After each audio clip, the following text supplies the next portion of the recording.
I was amazed to learn you have 2 million plays across social. I'm outside, I can swing a hammer, bang on some stuff, use a drill, and it's loud, and I don't get yelled at. What are your go-to excuses to get yourself out of that conversation? Just a guy who just loves the blue collar lifestyle, really just embodies the trade life of trying to bring back that heritage lifestyle that, once built America.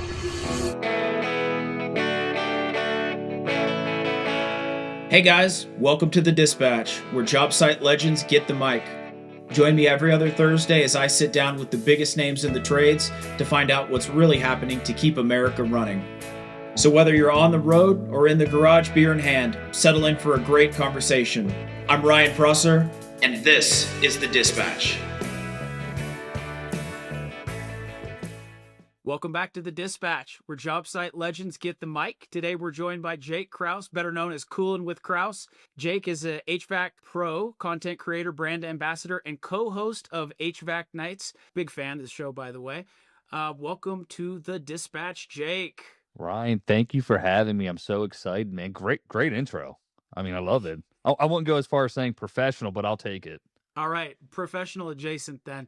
So speaking of professional, I was amazed to learn you have 2 million plays across social for the Coolin' with Krauss, and probably includes HVACKNights too, I'm assuming. To be honest, I don't know. You're probably right. I don't look at those analytics too much, but I'll pull it up real quick just because, we're talking about it. Let's go with lifetime views over here. Since we're live. Bam. Okay, we'll cut that. 2.378 on the YouTubes. So Wow. we'll take it, right? I guess Yeah. that's okay. I mean, those are little numbers to some guys I see out there.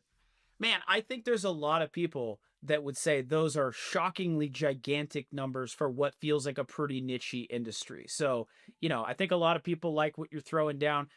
For folks that don't yet know who you are, give us 30 seconds on your background. Man, so I'm a father, I'm a husband, I do HVAC.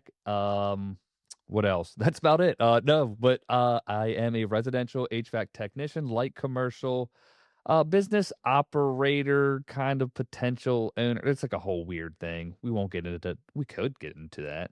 Um, We will get just into that, yeah, we but we could talk continue. about it. Um, just a guy who just loves the blue collar lifestyle, loves sports, hanging out with my kids, my wife, and really just embodies the trade life of trying to bring back that heritage lifestyle that, once built America and, Totally. keep it going. So we hear a lot about that on this show. This resurrection or renaissance of the trades. What's been your take? What's been your observation of why did we lose it, and what's bringing it back? Definitely the push on college, right? That was a big one when I mean me growing up as well. I go to college, got to go to college. But both my grandfathers, my father, highly successful tradesmen, didn't go to college. But they sent their kids to college because that was kind of the path. And looking back, I was decent in school. I wasn't straight A kid, but ADHD, which I think a lot of people in the trades have, just more hands-on type thing, just loud, obnoxious. That's me. So I'm outside, I can swing a hammer, bang on some stuff, use a drill, and it's loud, and I don't get yelled at.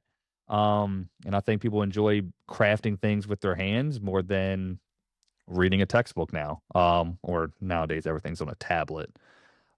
Social media has made a big push for it because people do see the lifestyle. Back in the day, I would say stereotypes were like people in the trade were like deadbeats, I guess. I feel like, you know what I mean? Like, oh, he's a plumber, you know what I mean? Like, it's like, nah, dude, that dude's doing all right. This guy does air conditioning. Like, it's more than just I know a guy type thing. You know what I mean? I want to Mm-hmm. be that guy, but social media has definitely had a big play on that too, because people make it look cool. I guess that could be. That sounds kind of cringe, but it does. It looks cool. It's fun. What I know that your podcast partner Adrian is big on the commercial side. What are some Mhm. of the differences you guys discover when you're comparing notes that cause your work on the residential side to look nothing like commercial. You're like, what? That's not at all what my experience is. Absolutely, yes. So, biggest thing is interactions with the customer. I deal with people daily. Every call I go to, I have to talk to a homeowner. So I'm being a psychiatrist for these people when they have problems. Whereas commercial, you just show up. Sometimes you have to check in, sign a sheet, but beyond that, you get the job done and you roll out. Here I'm touching base with the customer, letting them know, "Hey, I'm here. I'm going to take care of you." Finding the problem, letting them know what the problem is, resolving the problem while there, and then again at the end, just consulting with them about the bill and everything like that. That's the biggest difference because what he does, it's really just a bigger version of what I do. It's a air conditioning system just in a bigger box, you know? Mm-hmm. But I'm a people person, so the residential side works really well for me. Not everybody is a people person. I've noticed out here in this world of ours. So there's a lot of customers. They used to say the customer is always right. I'm glad that we're not saying that anymore. It seemed like Yeah. the customer is very often not right. What are some other red flags on the residential HVAC side that cause you to say, "Oh boy, this is going to be a real piece of work"? I'll tell you what, I don't hold back when it comes to the customers.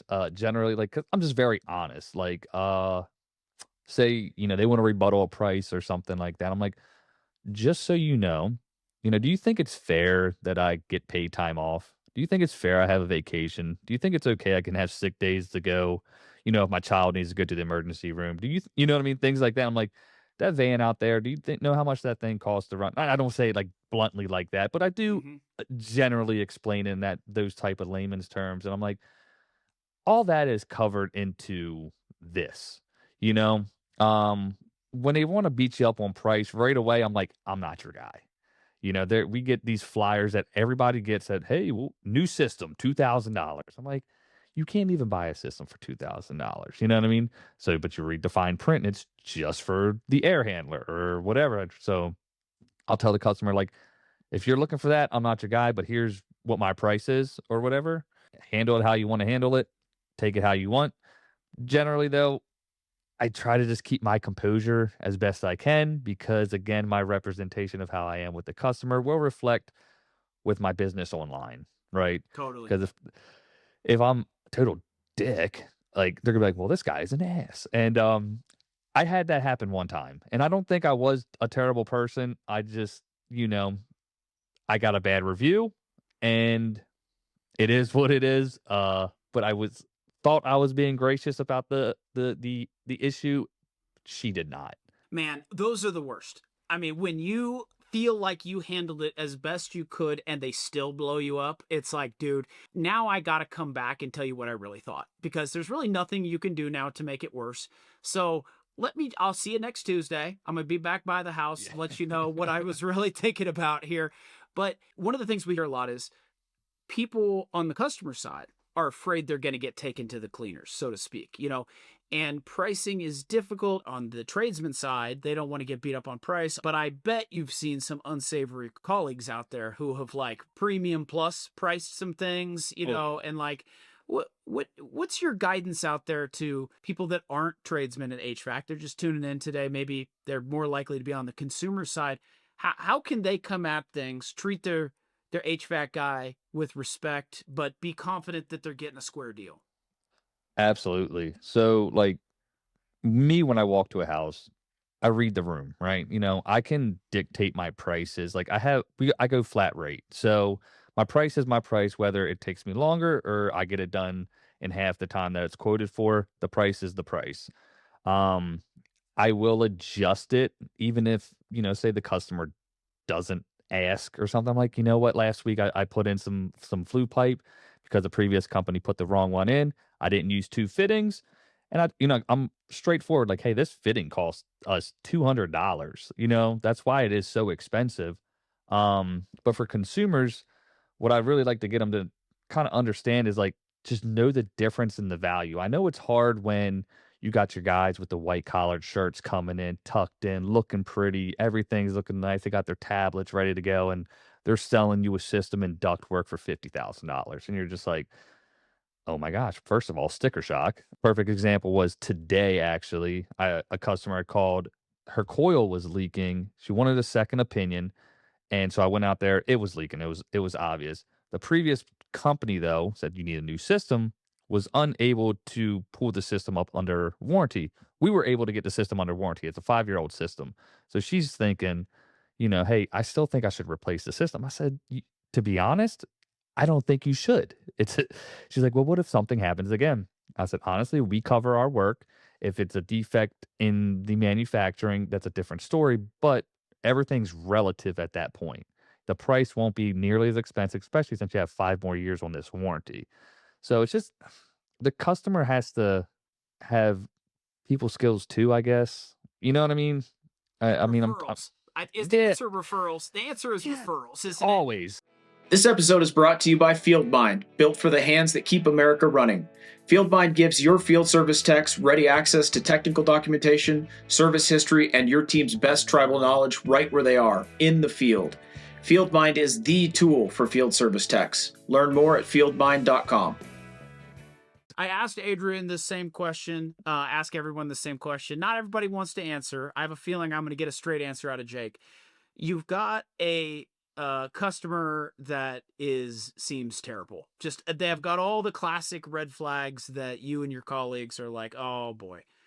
What are your go-to excuses to get yourself out of that conversation and just be like, because I'm not bidding on this. I am out of here. Well, the biggest thing is you bid really high. And you're just like, you know what? If they take it, they take it. But this is it's kind of your are we allowed to cuss? Can I cuss? Yeah. This is a PG-13 show, so All right. you're allowed to cuss 5 times. I think you're sitting on 1 so far. Okay. Well, here's my fuck you price. Okay. So we give them that, and if they bite, then they bite, and of course, it's like the price is built in because we know that that customer is going to be like the one like, you know what, that line's not straight.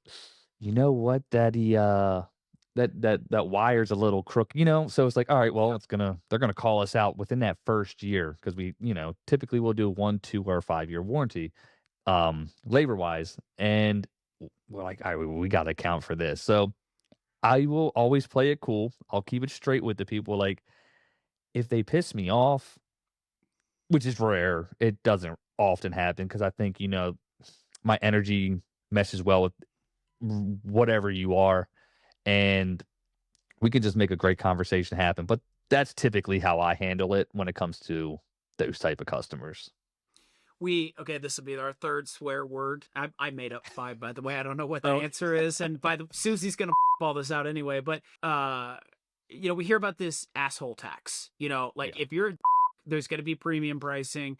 Let's flip the script. Talk to me a little bit about like the parts of your job you like the most. Where you're like, this is why I do this. What are some of the things that really get you pumped up?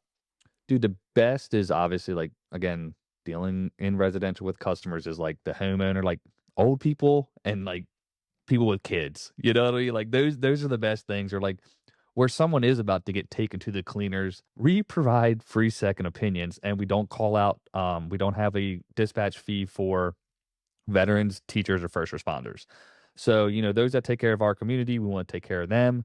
And by those that we can give a free second opinion to, and be honest, because our reputation is on the line, and we are literal people in the community that goes to the schools, goes to the little league games. You know what I mean? We're walking around the downtown food trucks. Like, you're gonna see me at Publix, bro. And if I screwed you, I don't want to get my face punched in down aisle 17, So those are the joys that where I can walk in on a job that a company's been there for 2 years and they've been out there 10 times and they still haven't figured it out.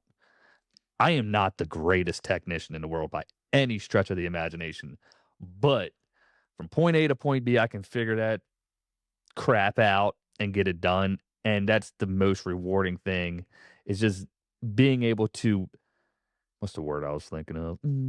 Anyways, just being able to take care of that customer, man, and just allow them to be at peace and know that the work that I did is gonna be guaranteed and they're gonna be satisfied no matter what. You talked about taking care of the community pillar types, which that's sort of a first. We haven't heard that before. First of all, good for you guys. Like that, I think that's incredible. There's a bit of a black magic component to what you guys do. You know, like you guys are coming in, saving the day, kind of like when your HVAC system is broken, you know, this is a tomorrow is too far away type of a problem in a lot of parts of the world. You guys are coming in, hero of the day. You talked about old folks, you talked about people with kids.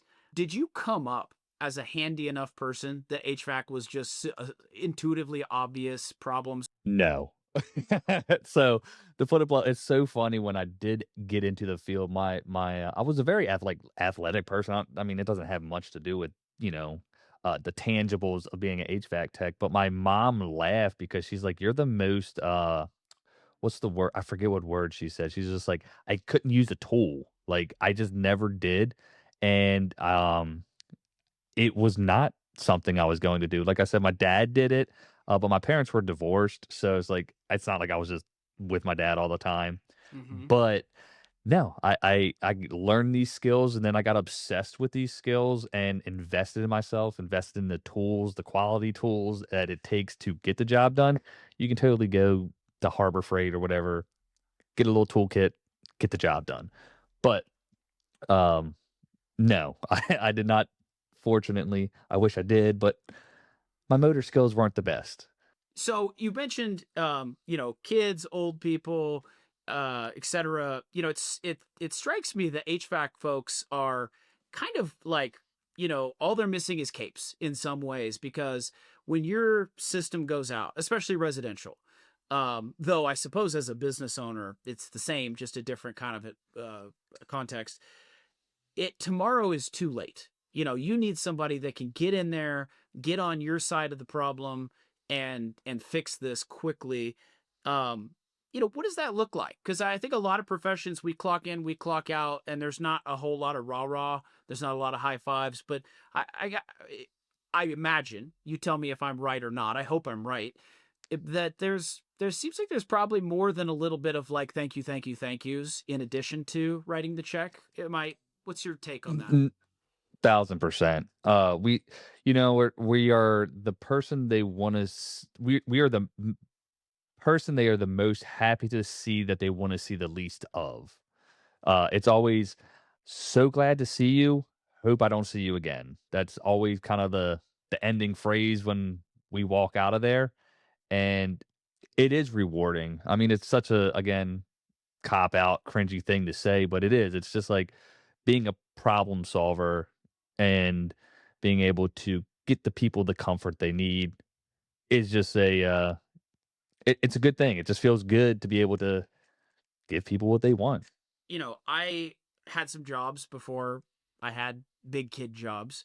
Notably, you know, I was a Pizza Hut. You talked about pillars of the community. I think delivery drivers Straight up. Yeah, totally, dude, totally. Like, who wants to go get their own pizza? You know, like are we in America or aren't we? But Side note to that, sorry to cut you off. Our Pizza Hut the other day, we did get Pizza Hut. They didn't have delivery drivers, so we had to get it door dashed. What like well it was some booty, bro. But go ahead, dude. sorry.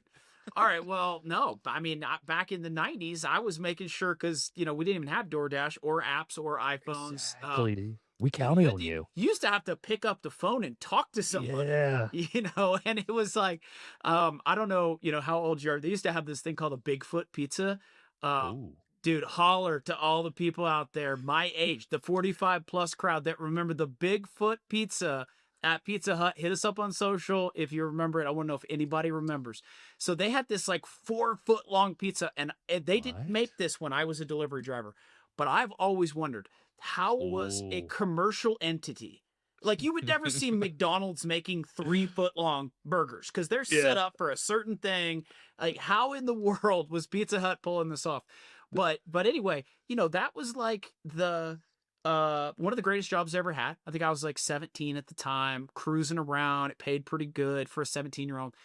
And I started doing the math about like, you know, what it would take to build a life out of that, you know, to get an apartment and so forth. And that's where I was like, all right, this doesn't scale into a real life. Talk to me about what was your moment as a kid where you were like, all right, what are we going to do? Like what led you into the trades where you were like, it ain't gonna be Wendy's, that's for sure. Yeah. By the way, no knock out there to the people at Wendy's, but like that's not what we're talking about today. We'll go quick synopsis through my work career. Okay. All right, let's do it. 14 could start working at 14. I'm originally from Maryland, now I am in Florida. But 14 worked at McDonald's, did that, cool. My kids crack on me. I tell them the story. I got fired because I was eating a McFlurry. All right. So they're like, "Oh, Daddy got fired for eating ice cream." Okay, cool. After that, I went to Roy Rogers, which was a burger chain that had like a little dressing bar and fixing bar. After that, dishwasher. Did that for 3 years. 17 at this time. Ended up getting a job working with adults with disabilities. Did that for 2 years. Was great, rewarding again. But then wanted something serious. Ended up actually joining the military. Didn't fulfill that whole thing. Had a medical issue, so came home. And at the time of my girlfriend, got her pregnant, and that is now my wife. And my dad was like, "Boy," I always do his voice like this. He said, "Son, you need a career." And so when like he found out she was pregnant, we were having our first kid. That's what led me into HVAC. And so she just turned 14, so it's been 14 years. Listen, let me talk to you and the audience at the same time.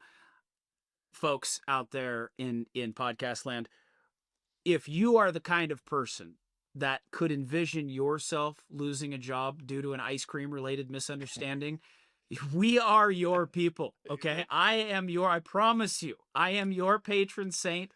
It's, so I would say so far, and I don't know where you're at. I want to know where the audience is at on this.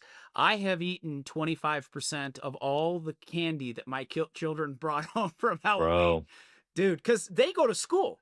But, Yeah, I'm here working from home, and it's like, dude, where are the Reese's at? Let's go.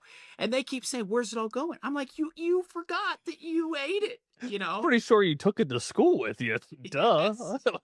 Yes. Dad tax to the fullest, bro. Dude. Absolutely. Yeah, no, this ice cream thing, like here at the Dispatch, like we 100% have the back of people that are trying to eat ice cream and do a job, period. Man, I'm telling you, it was the ice cream machine was working that day and everything. What happened was whenever there's an extra one that gets made or a customer doesn't take, they just set it to the back and I was on the grill. So they just gave it to me. And then like the actual owner came in and was like, "You can go." I was like, "Peace." It's just like, just ate my ice cream and rolled out.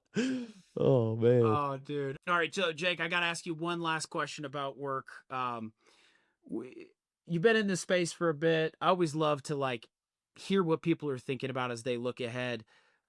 This feels like a space that is, kind of delightfully AI proof, which is cool.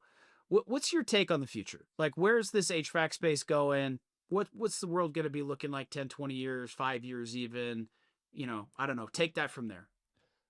There'll probably be a new refrigerant now that, we just changed it again. But honestly, like you said, this is going to be one they call the trades recession proof, right? So with this new technology of AI and all this stuff coming, I'm not going to say fully AI proof, but the work, and unless they make the robots that go out there and do the whole song and dance, they're not changing compressors. They'll be able to potentially diagnose a system, kind of lead you down the right path and the steps to take to figure out the problem. But I just see this industry as ever evolving, new technology year over year. Like these systems are now becoming like smartphones where every year they add something new into it. They're doing over the air updates on these condensers and air handlers and thermostats that we got to be able to just be prepared for the next technologically advanced system that the next guy may not know. So that's where it's always constantly educating yourself to be better at what you do to get the job done and be better than the next guy. Is that a good answer? You did great. That was a great answer. It sounds like technological advancement plus new coolant was the prediction, which I think the new coolant thing feels like a safe bet. I like that. Yeah, they're always changed. It's just like it's kind of like a running joke because they just changed it, and it's like, you know what, the GWP's got to be this, and if they lower the standards of the GWP again, they got to change all the refrigerant. So We'll see. I mean, I'm hoping they don't. It might be another 20-year phase like they did the last stuff, but we'll see. It's just, but the technology is always changing, so we just gotta be prepared at all times. Technology is always changing. Nothing truer than that, brother. All right. Well, that is a wrap for today. Jake, thank you so much for being on the show. No, I appreciate you guys having me. It was a great time. And thank you for listening. Join us next time as we meet with another frontline tradesman out there doing the thing to keep America running. Thanks for listening to The Dispatch. If you enjoyed today's episode, don't forget to subscribe, leave us a review, and share it with a friend in the field.